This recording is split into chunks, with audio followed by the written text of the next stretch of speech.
Hi all, welcome back to the world economy subject, and today we are going to discuss on money, interest rates and exchange rates.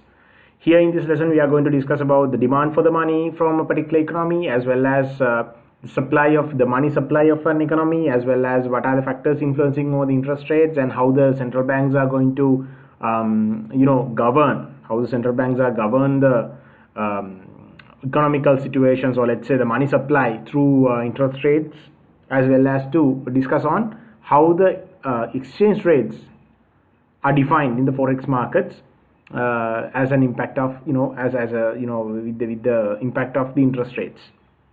Right, we'll move. So what do you mean by money? Before moving to the in depth of this lesson, we have to discuss on the money. What do you mean by that? Now money is basically, it's an asset, or let's say it's coins and notes, or it can be your bank account balances, right? Either it's a current account or it's a savings account, right?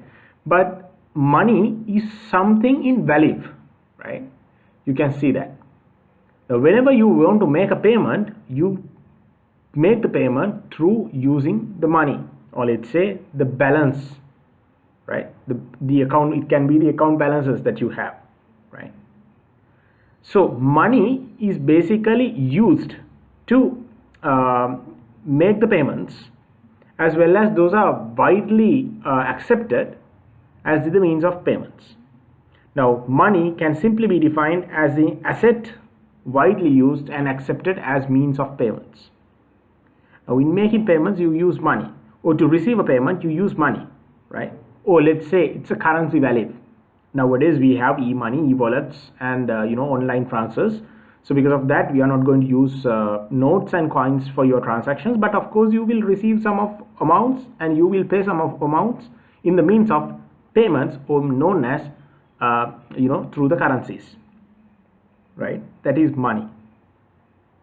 Well, when it comes to the money, you have four types of functions that you can see in the money, right? What are the four functions? Money is a unit of account where you can measure the value of something by using a money. Let's say if it's a currency, there are so many currencies available in the world, right? Let's say in Sri Lanka we have LKR, in European countries you have Euro, right?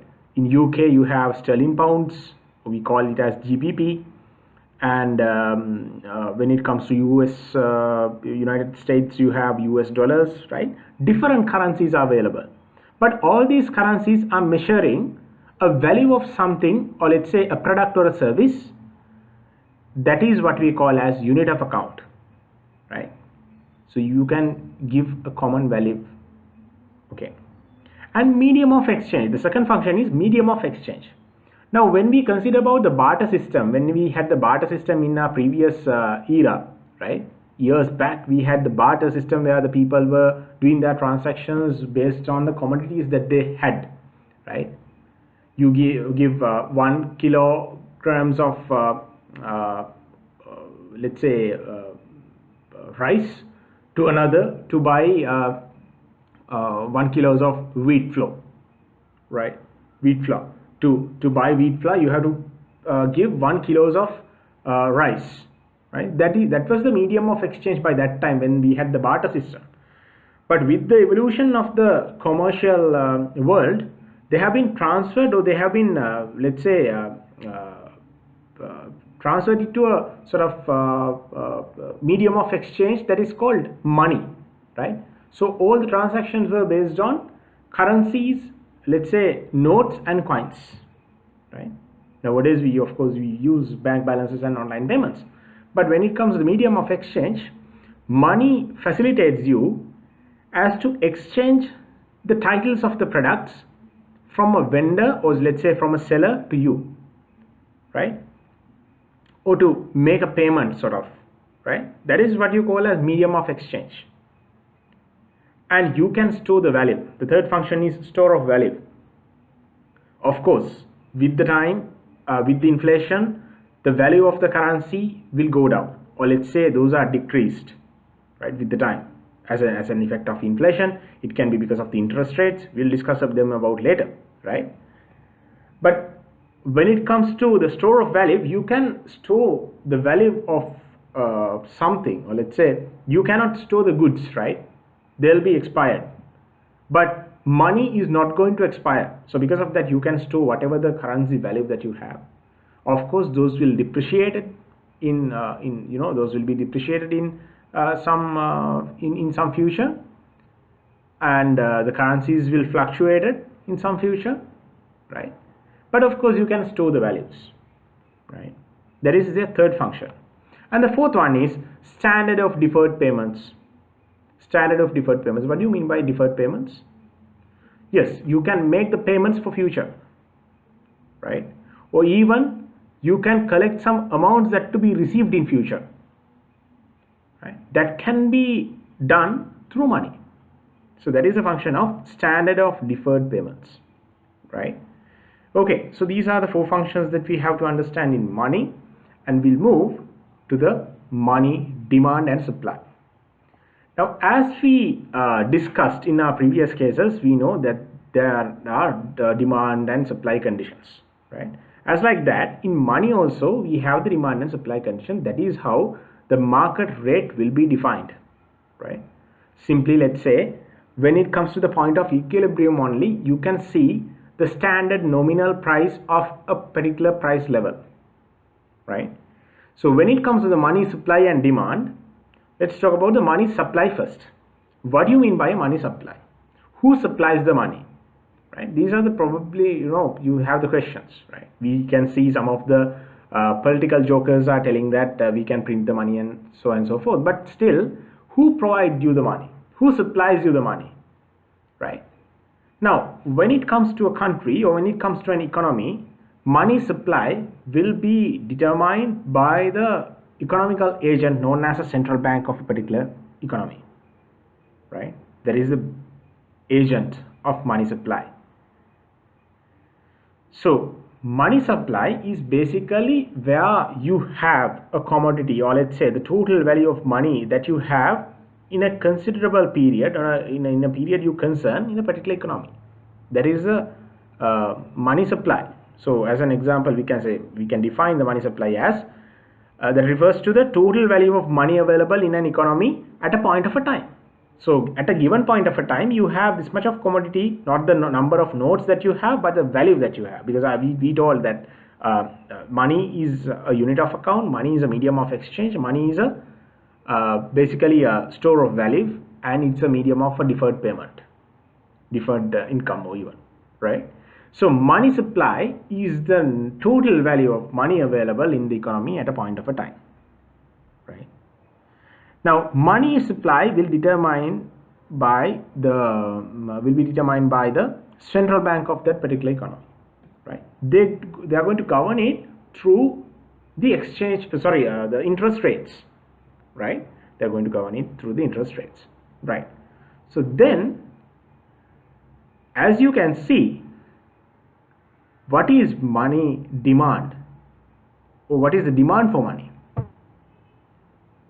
Now, people tend to keep their money as money, in simple way, right? They have the bank accounts, they have they have the cash in hand, right? So anyway, people try to keep some of money with them as in cash. Because why? When it comes to the investments, of course, if you have heard of the liquidity, cash is the most liquid assets that we have in making payments or getting an income. When it comes to the money demand, you can see some of the individuals or some of the economical factors are holding a desired amount, or let's say the financial assets with them. Those are in the medium of cash or bank deposits, or let's say it can be a savings certificate, right?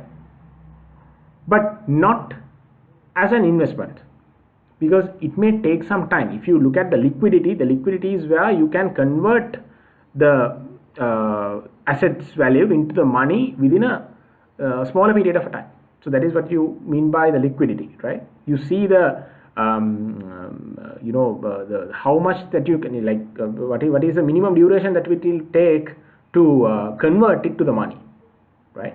If you look at a building, so if you have invested in a building, so it's an asset anyway, right? If you have invested in a land, it's an asset, but of course it may take some time to convert that value into the currency, or let's say the notes and coins, or even the bank balance, right? But if you have cash, you are liquid, means that you can make the payments, you can do the transactions whatever you want, since you are keeping the money as money itself, right? So money is the most liquid asset. Now because of that, the people demand more money to hold with them as cash or bank deposits, right? Not as the investments, right? Okay. So demand for money is determined by three things. What is that? Expected return, risk, and liquidity. Now anyway, we discussed about the third part, right? Liquidity, because it is the earliest possible time that you can convert the money, the value of something into the cash, right? Okay. So when it comes to the expected return, what do you mean by expected return? If you have done financial management, you may have heard of this term, expected return, or let's say expected cost of capital. So whatever the amount that you expect by investing this sum of money in an investment, right? Or let's say, what is the opportunity cost of something that you are not investing, right? Let's say you have 2-3 opportunities available where you can invest your whatever the sum that you have, or whatever the cash that you have in a building, right? Or even you can invest it in a share market, right? Or even you can keep them as the money, or even you can deposit them in an account which pays you 8% of interest per annum, right? The annual interest. But when it comes to the expected return, let's say that you have invested that in that particular building, right? Whatever the sum that you had, you invested it in a building. So because of that, you will lose, let's say, you will lose the 8% of interest rate which is at the bank account, and as well as which is paid to the bank account, and as well as the sum that you could receive through making another sort of investment. So that opportunity cost you made will be considered as your expected return, right? It should be your expected return, or let's say it should be the cost of capital, because other than you are investing on a bank account which pays you 8% per annum, and other than you invest in a, let's say, in share market which gives you a sum of returns of 20 million per annum, right? 20 million through the period, it's worth that you invest that in a building where you can get the rental amount of, let's say, 30 million, right, per annum. So it is worth, right? But people make opportunity costs by keeping or holding some of the money as cash within their hands. So that is what we know as expected return here, because the opportunity cost of money holding as cash than interest bearing bonds. Now if you would have invested in that particular bank account, or if you have invested that in the share market, you would have earned so much of money known as your return. So the expected return will determine what sort of a proportion that you are going to hold with you as the cash. That is the first point, right? We already discussed about the third one. The second one is risk. Now whatever the risk positions, now anyway, keeping the money as cash with you is a much riskier than having the bank balances, right? You can understand. But anyway, some of the positions are there where you must utilize some funds for let's say unforeseen future, right? For your unforeseen future, you may have sort of unsorted, or let's say undefined sudden matters to resolve, and you need some money to do that, right? So as a result of that, you will keep some of money, right? It's also related to the liquidity as well, right? But riskiness of keeping money will determine the number of, let's say, the demand for the total demand which the consumers, or let's say the economical factors, make on the money. Right. Now, what do you mean by aggregate demand? Now, we discussed about the demand for money, but here now we are discussing on the aggregate money demand. What do you mean by aggregate money? That is the total demand from a particular economy which are happening through the households and firms, right? There are households and firms available in an economy. So by the two sectors, what is the total demand happening on the money is what you call as aggregate money demand. Now these things, or the aggregate money demand, will be determined by three factors known as interest rate, price level, and real income. So we'll see how it happens. Now there are three factors known as interest rate, price level, and real income. What are the impacts, or what is the impact of each on the demand for the, or the aggregate demand for the money? Now people tend to, now you should remember, right, the demand is that people tend to keep or hold sum of money with them in cash or bank balances other than investing them in an investment opportunity. How the interest rate of an economy decides over the amount that you hold as cash or bank balances. Now look at, now think, you are about to invest your money. If you are going to receive a very good interest, right? You have some sort of money, you have cash balances, right? Interest rate, what happens in the sense, if the interest rate is high, right? If the interest rate is high, let's say you are not going to, anyway you are not going to, now assume a situation where you are not going to invest in a bank account which pays you 3% per annum, right?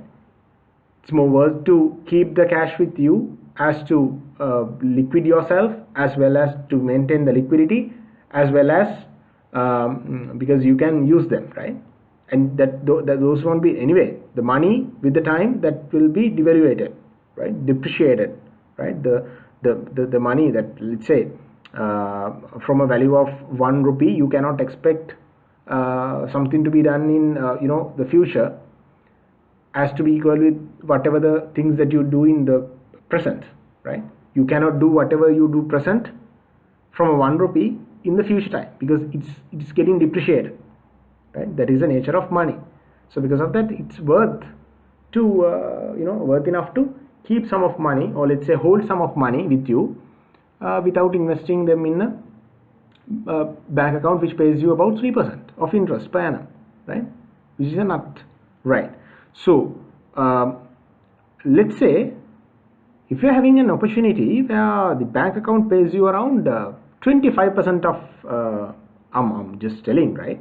There are no such bank accounts other than the financial companies, but 25% of maximum interest rate for your whatever the sum that you have. When the interest rates are high, so if you keep or hold some of the money with you, what is happening to your opportunity cost? As I told you, the opportunity cost is also high, because if you have invested that amount today with that bank account which pays you 25% of interest rate, you will earn some of money at the end of this year, right? So if you are not investing in the sense, your opportunity cost of capital is also high. Therefore, you will try to invest them without keeping them as cash with you, or without holding them as cash balances with you. You try to invest those money in that particular bank account which pays you 25% of interest rate. So because of that, what is happening to the demand? That will decrease. So that is how the government is controlling money demand and money supply through the interest rates. When they want, let's discuss about the consequences. What is happening when the money supply is larger, or let's say money supply is common, right?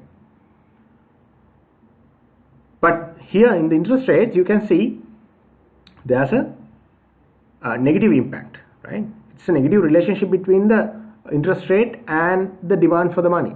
When the interest rates are high, so you will demand more or less for the money, because you have the investment opportunities available at very good interest rates. At the same time, look at the end of the borrower, right? If you are trying to borrow some of the money when the interest rates are high, right, you are not going to borrow them from the bank, because you have to pay a much of interest, right? When the interest rates are high, the people are not tend to go for the loans or lease facilities, because the interest rates are high, so you have to pay more, right? So because of that, you are not going to demand for the money. So demand is controlled in that way. And the price level, what is happening to the price level? Now when the prices are high, you can see you need more money, or let's say much of money, to spend for your requirements, right? You need you have to be liquid. You must maintain your liquid, otherwise you don't have cash to pay over, right? When the price level is high, therefore when the price level is high, you have to maintain your cash in hand, right? Or let's say as the bank balances, other than you invest. So when the price level is high, there's a positive impact with your demand for the aggregate demand for money, as well as the price level. Where the price level is high, the demand for the cash is also high, or demand for the money is also high, right? And then the real income. Expect, now when the income level is high, then what happens is, if you are getting an extra income, you will automatically try to spend more, right? So which means that you will make your demand for the goods and services, and you may need some extra cash to be hold with you, right? Again, that has a positive impact between the real income and the demand for the aggregate demand for the money, right? You can see that. Okay, then let's look at this graph, right? This is how the interest rate affects over the aggregate money demand, right? Let's say this is a demand curve for LKR, right? This is demand for money. When the interest rate is so high, you have a less demand, right? The quantity demanded is less. But when the interest rates coming down, right, coming down through this y-axis, you can see when the interest rate decreases, the aggregate demand for the money increases, right? This is the point.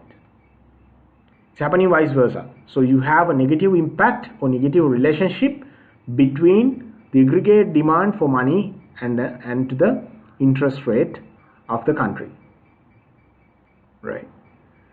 Okay.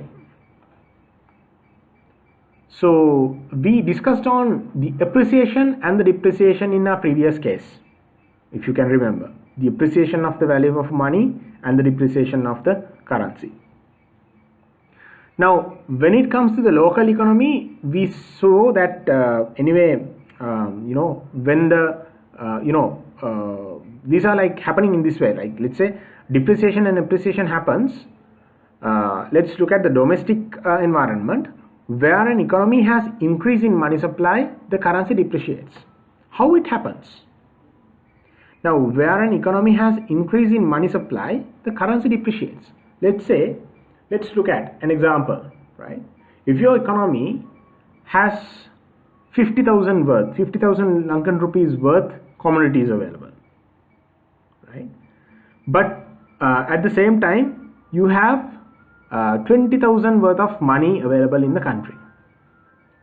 To comply, or let's say for some reason, if the government or the Central Bank of Sri Lanka has made an attempt through issuing more money to the country, let's say if they have issued let's call it as you have another 20,000 deficits to purchase all these commodities, right? Because you have 50,000 worth commodity now.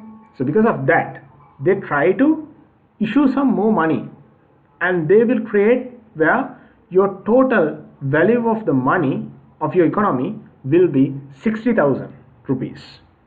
Now what has happened to your commodity, it's still constant, right? You have 50,000 worth commodity and you have 60,000 worth of money, which is a 10,000 excess of money, right? So which means you have money which is higher than the value of your commodity. In that case, the value for the money will be depreciated, right?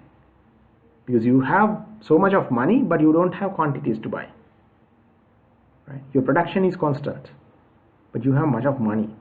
So in that case, your currency depreciates, right?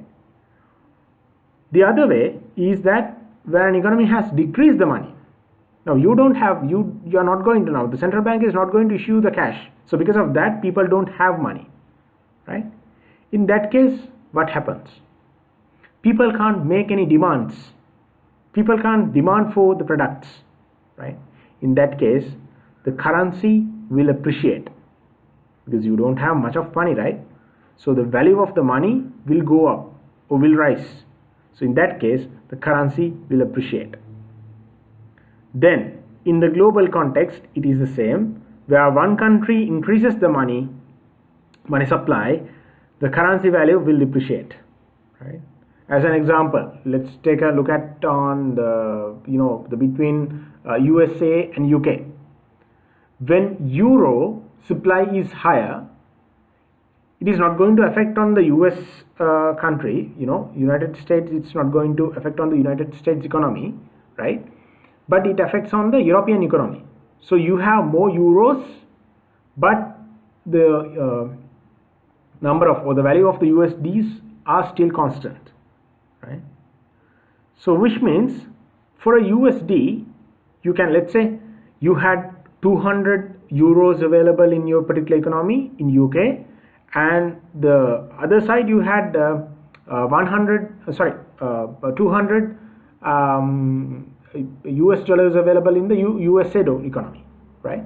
In that case, let's suppose that economy of Europe has issued, or let's say has supplied some of money, and the total value of the newest situation is where you have 400 worth money in your European economy, but still the USA is maintaining 200 as a constant. Now what has happened to the two economies? Now you have let's say earlier you had 200, now you have 400, so which means 1 USD will be the value of 2 euros, right? Which means the euro value is depreciated. Can you understand what I'm telling? Yeah. Okay. Now in a global context, when the one country increases the money supply, the currency value will depreciate while allowing the other country's currency to appreciate, right? So you have to maintain this currency. Now as I said in the previous case, I observed one of the parliament ministers was saying that we can print the money, right? But what happens in the sense, if you don't have sufficient let's say the reserves with you, right? Let's call them as a foreign reserves with you. If you are going to print the money and give, right? Even though if you are having the reserves and try to print some money, what happens is your money supply will decline or incline. That will increase. So in that case, still the production is constant, so your money supply is higher. Because of that, people tend to demand for more commodities through since the money supply is high, so they have enough money.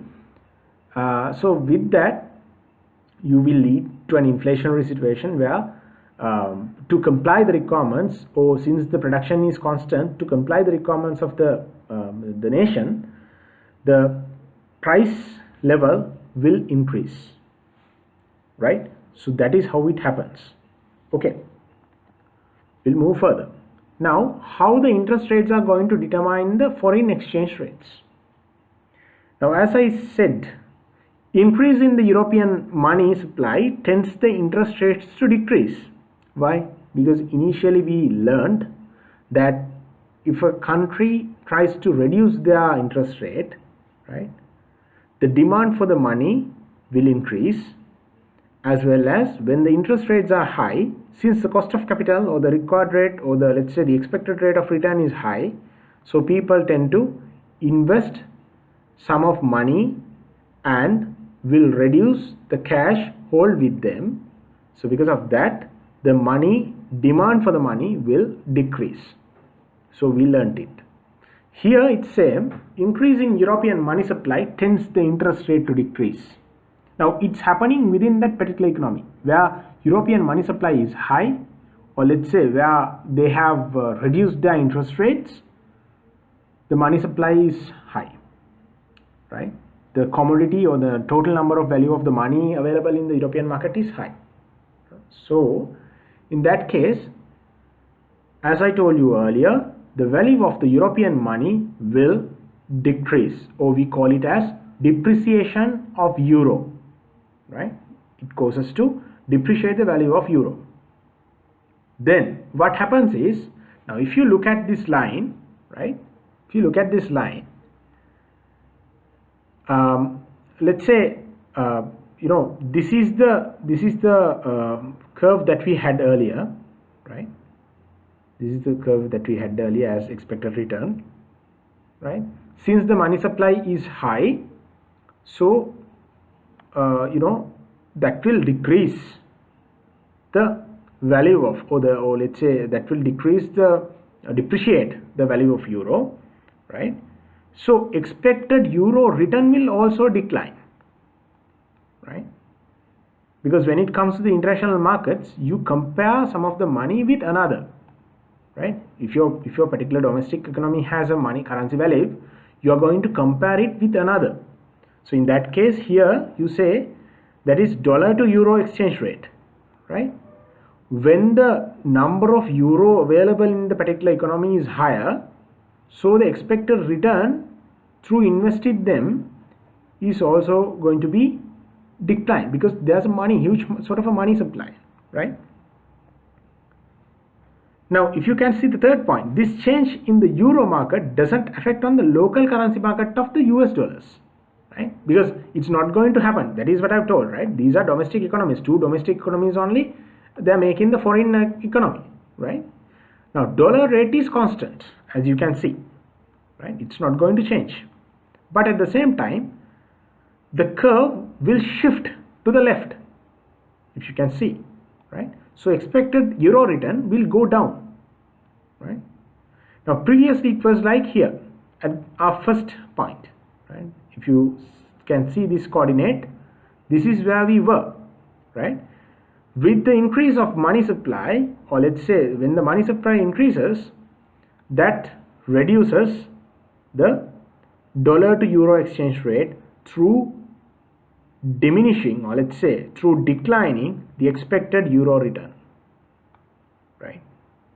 Okay, so finally what happens in the sense, since the dollar rate is constant, the US will appreciate as a result of said fall in the interest rate of European market,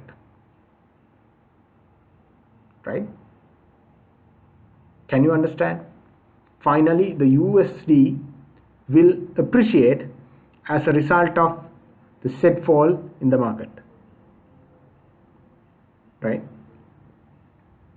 Okay, so what are we know as what are the things that we should know as the interest rate exchange rates? There are two types of exchange rates known as fixed exchange rate as well as floating exchange rates, right? Remember, now fixed exchange rates are basically the nominal exchange rates, and those are set with a currency value. We discussed about this in our previous cases as well, right? So here the fixed exchange rate is already almost defined one, but when it comes to floating exchange rate, that will determine based on the market conditions, basically the supply and demand fluctuations which are happening in the countries, right? So these are the things that I wanted to discuss you today. Thank you very much for attending to the lecture. Hope that you have understood the the lesson well. So thank you very much.